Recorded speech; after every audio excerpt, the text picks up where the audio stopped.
When I was growing up, I remember reading several books that had an orphan as the main character. Maybe you did too. Remember Cinderella, Anne of Green Gables, and even Harry Potter. The children in these stories were left without parents, and their plots revolved around how well they fit in to another family's dynamic. Often, they felt like outsiders, unwanted and alone. At the Last Supper, Jesus tried to prepare his disciples for what was coming: his betrayal, crucifixion, resurrection, and ascension. He reassured them that while things would be different without him present, they would not be alone.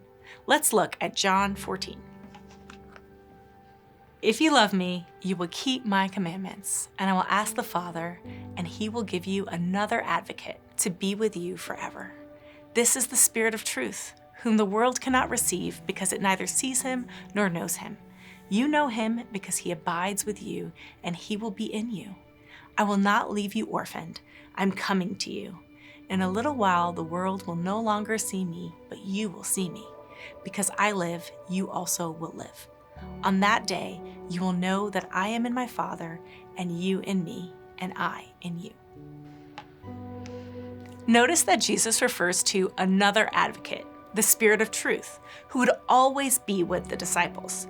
Jesus was their first advocate. Now the Holy Spirit would be another companion who would always be with them. The Spirit's goal is not to replace Jesus, but to share the presence of the Father and the risen Son to those who trusted them. Since the Bible often refers to people as the children of God, it makes sense that Jesus would use the word orphaned. We'll have the constant companionship of the Holy Spirit, and because of the triune relationship of Father, Son, and Spirit, we're brought into their fellowship. We're not like Cinderella, who was mistreated and forced to become a servant.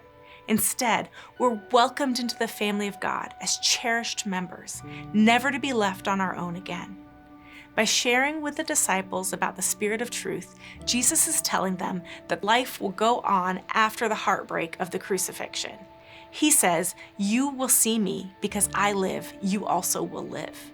The resurrection was not the end of the story, but the very beginning, thanks to the Spirit of truth who will never leave us as orphans.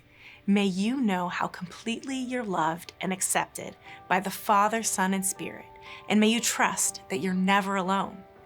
I'm Michelle Fleming, speaking of life. Thanks for checking out this week's episode of Speaking of Life. We hope you enjoyed it and were inspired. For GCI devotional content, subscribe to our bi-monthly newsletter, GCI Update. Visit update.gci.org to get the newest issue. Thanks again for watching, and we will see you in the next video.